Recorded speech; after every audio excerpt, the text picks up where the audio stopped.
Overall, happy with our win today. Not happy with our first 3 to 4 minutes of the game. But after the first 3 or 4 minutes, we really dictated the tempo, the pace of the game, and felt like we were always in control beyond the first 3 minutes. Uh, we are playing with good pace. And on the offensive end, what that means is not forcing as many shots as we've done in the past, and we're moving the ball from side to side. And when you move the ball from side to side and you hit cutters and you're sharing the ball, a lot of good things happen. And our turnover rate is down. And our turnover rate is down against good athletic talent that we're playing against. And so that shows a sign of maturity, and pleased with that.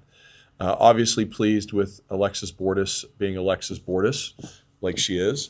But today I think is really Raina Green and Fatou Sene and late Gabby Grantham with the defense that they played, how they rebounded, and how they defended.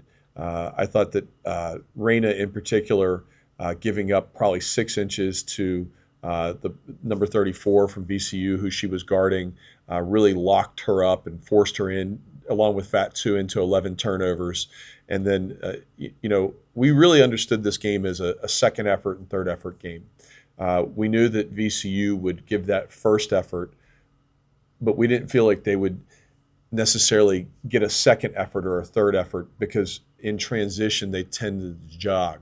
And so we wanted to make sure that whether it was going for a rebound on the offensive or defensive end, or we were going in transition, that we had a second and a third effort. And I'm probably more pleased about that today than anything.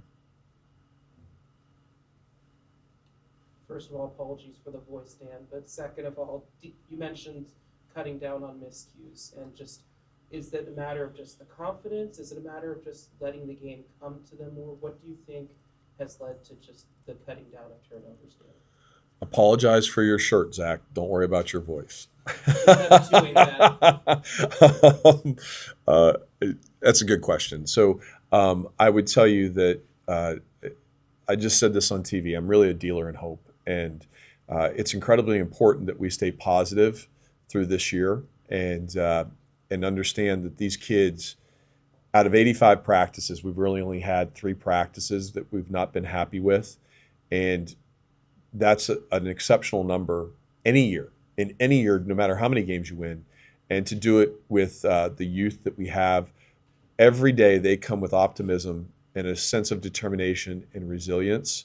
And I think being positive with them and correcting mistakes while teaching rather than yelling is incredibly important. And so we want to instruct, we want to teach, and then they have to absorb that. And that's what's simply happening. It's not a real secret sauce.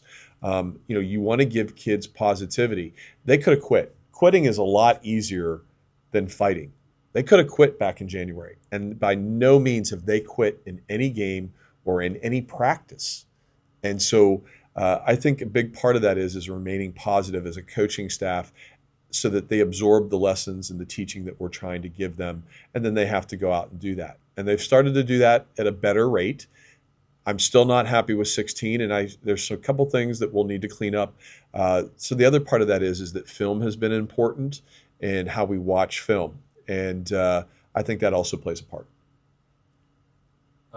There in the third quarter, near the beginning of it, when the game was still kind of close, you guys had a timeout, and then Bordas came out of the timeout, hit a 3, and then a little bit later, Mackenzie Blackford hit one and Bordas again. What's kind of the message during those timeouts? It just depends on which timeout it was. We called more than I typically like to call before the fourth quarter. But I've learned to manage our timeouts a little bit better. With Mac, she was 0 for 7 to start, and for Mac it was keep shooting. With Mac and Alexis, it's always shoot it. Now there might be a little correction: hold your follow through, don't hesitate, whatever mechanically or technique-wise that they may need to work on. But we want them to shoot it every time that they're open.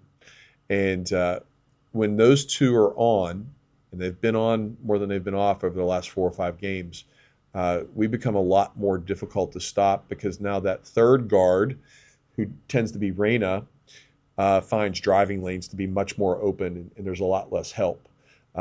We need to, if Raven finishes those bunnies that she's been finishing the last two games, Raven would have had an exceptional game. She was 3 for 9. She could have easily been 7 for 9 on the offensive end.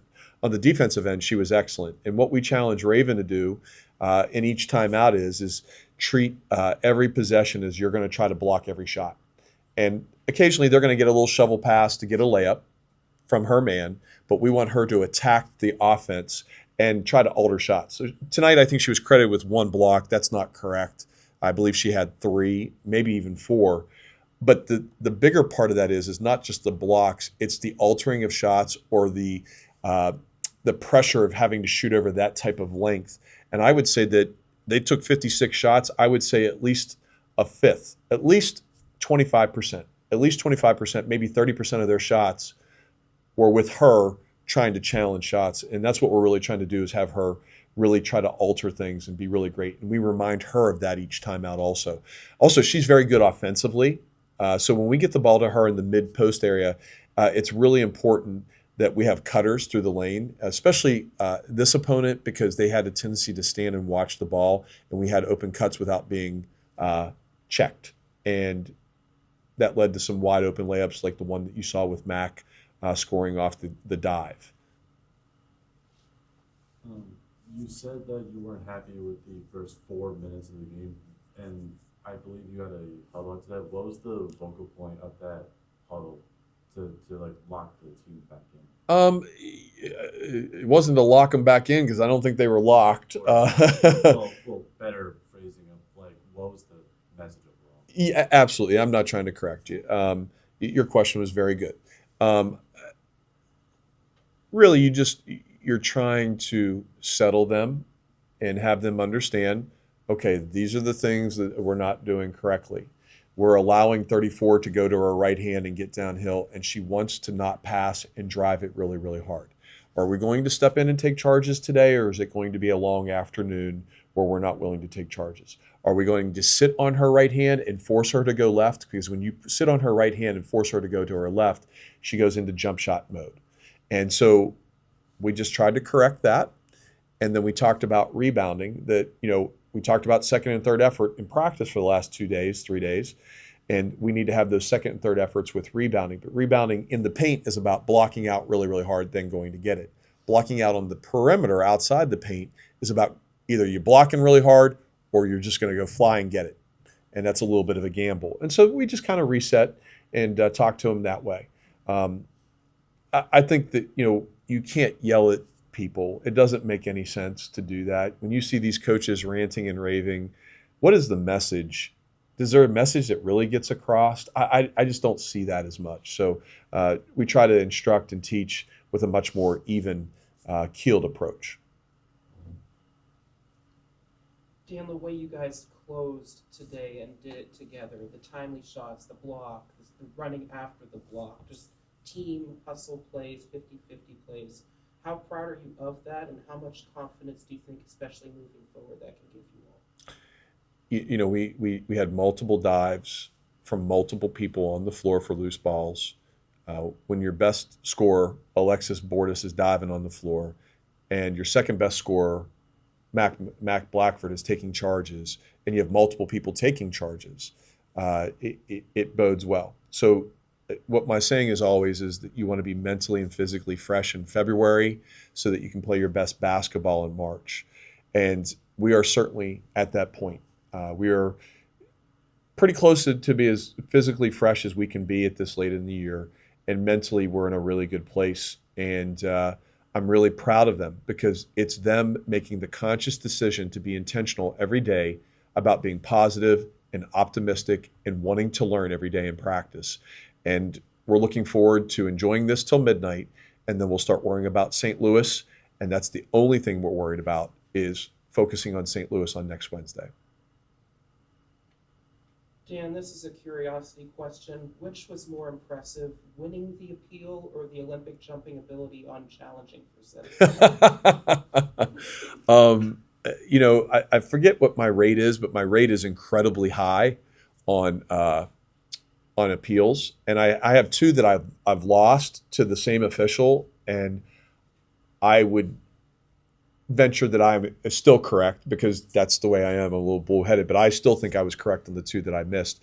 Other than that, I've only missed on one other challenge.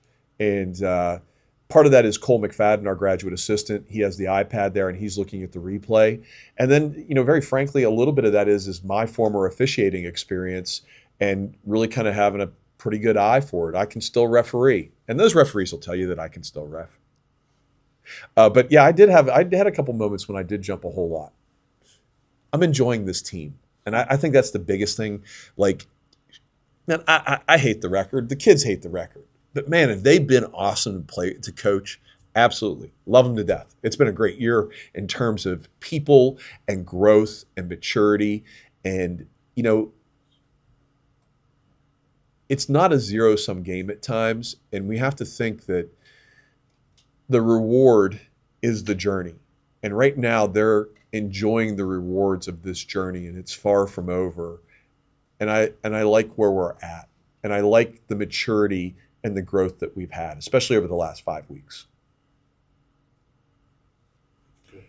Thank you for supporting women's basketball. Really appreciate the crowd that we had again. And again, marketing just continues to pull magic out of the hat with getting these great crowds here. And we really appreciate everyone supporting women's basketball. Thank you.